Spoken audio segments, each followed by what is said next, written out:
Hello everyone, this is Talal Hussain, and in this video I'm going to talk about the most common mistake the students who are looking for a good improvement, a decent improvement make during their preparation, right? So let's go on and talk about it, right? So now there are most of the students who prepare for the SAT, obviously it's understood that they want a good improvement, a decent improvement.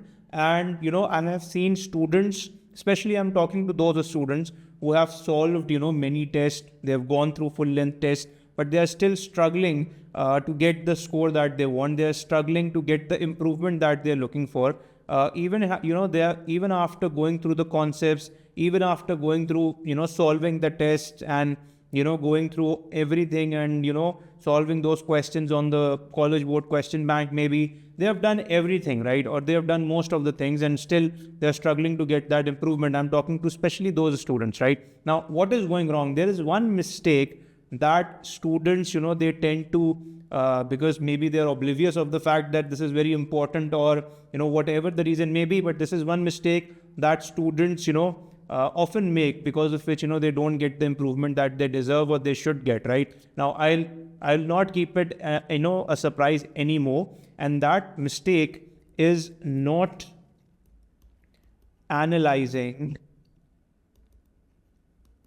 the score report, right?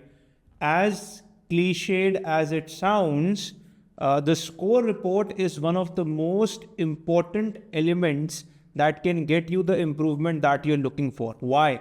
Because this score report tells you where you are faltering. This score report tells you what is the mistake that you are making. Normally, I've seen so many students, ask this question.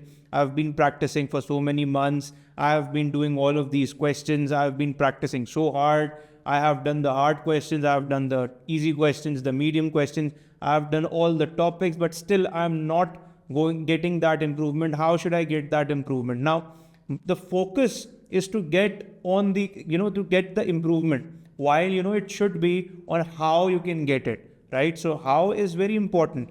And this how you can only get from the score report, right? So the score report basically tells you where you are faltering. Now, what I mean by that? Now you have 4 components. For example, if I talk about the reading and writing part, you have 4 components.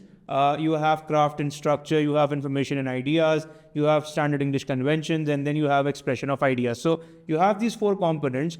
Once you solve the test and once you look at your score report, the score report tells you the score that you get on each of the components, right? So once you look at and you analyze that score report, you understand that the part in which you are faltering.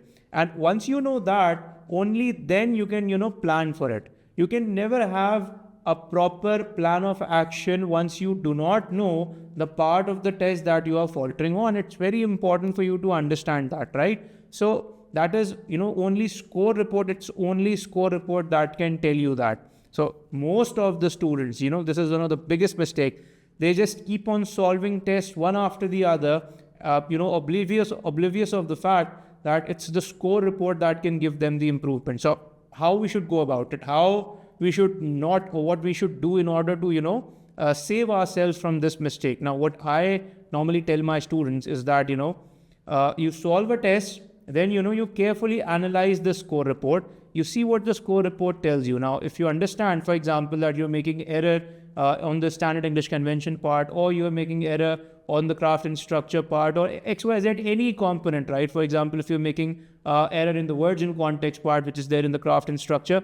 So you just see the type of questions that you're getting. Normally, you're getting them wrong, right? Once you know them, for example, you identified 3 or 4 types of questions that you're normally or frequently getting wrong. What you can do is you can go back to them topically. You can look at their approaches. You can see how to, work through these questions. For example, if it is a standard English conventions, you can just, go back to the grammar rules, and after going back to the grammar rules, you can go through all of them. You can go through subject of agreement, pronouns, XYZ, all of those rules, and get yourself stronger on it, and then come back again, and then hit that test and consciously try to avoid those mistakes that you were making previously. Now the problem is, because the students do not analyze the score reports, because they do not know the part that they are faltering on, when they go on to the next test, They are not conscious of the fact that, that is particular part, that is the particular part that I need to be careful about, right? So for example, if you're